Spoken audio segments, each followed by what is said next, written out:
bien voilà, donc je m'appelle Madame Collignon, d'Ardenne, de mon nom d'épouse, et je suis ici à l'Athénée de Neufchâteau depuis déjà maintenant 13 ans. Et je donne ici les cours de sciences économiques pour toute la section de l'inférieur et quelques heures dans le supérieur.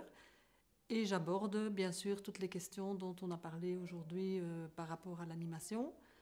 Je suis une vraie fanatique de cette animation. Pourquoi? Bien parce que elle rentre totalement dans le cadre de ce que je présente avec les élèves, dans le cadre du chapitre. Je vais prendre comme exemple la première animation qu'on a eue ce matin avec des élèves de 4e technique.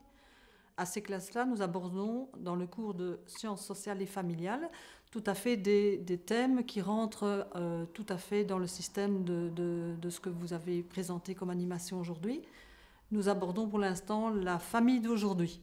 Eh bien, dans la famille d'aujourd'hui, les thèmes qui vont vraiment ressortir, ça sera certainement la problématique de l'emploi, la problématique du chômage, etc., etc.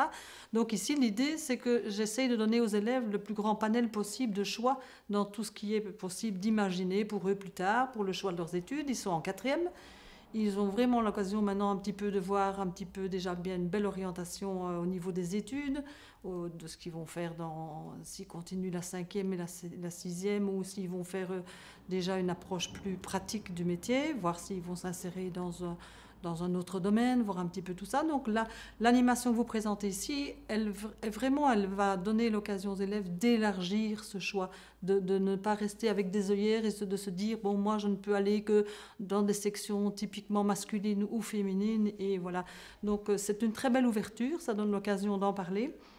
Et ce qui me plaît vraiment à ce niveau-là, c'est le côté concret de la chose. Voilà, qu'est-ce que je vais faire toute seule dans ma petite classe avec mes élèves? Bien, je vais bien sûr parler du sujet, on va faire un petit débat, on va donner quelques exemples. Mais voilà, l'occasion aujourd'hui, elle est très belle parce que le 25 avril, on va sortir de l'école et on va aller à la rencontre de ces personnes-là. On va pouvoir leur poser des questions. Donc, dans la semaine qui suit, après les vacances de Pâques, bien sûr, on va refaire un petit débriefing avec les élèves de tout ce qui aura été dit aujourd'hui. Et bien sûr, on va se concentrer sur toutes les questions qu'on aurait envie de poser à ces gens-là, à la rencontre de ces personnes-là. On va se dire, qu'est-ce qu'on a envie de leur demander? Pourquoi est-ce qu'ils ont fait tel choix d'études? Quel était leur cheminement? Quelles ont été les difficultés rencontrées? Voilà, tout ça, ça va vraiment intéresser les élèves. Et je pense qu'on va faire un bon petit questionnaire. Et ce jour-là, il n'y aura pas de temps mort, je pense bien. Et le groupe, si je peux dire, le groupe suivant qu'on a vu maintenant et que vous avez eu l'occasion de filmer, cette animation s'inscrit très bien aussi dans le cadre, dans le sens qu'ils peuvent aussi avoir une approche pratique du métier, donc parce que nous sommes sur le chapitre de l'entreprise.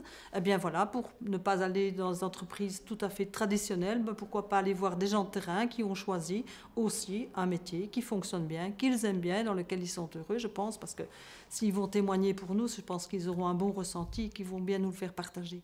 Donc là, voilà, chaque année, je réponds présente à ce niveau-là. L'Athénée, ici, me donne les possibilités de mettre ça en place au niveau des horaires. Et je pense que chaque fois, j'ai un bon résultat et un bon rendu. C'est le concret, je pense que c'est ce qu'il y a de mieux dans la communication et dans ce qui va rester dans la tête des élèves.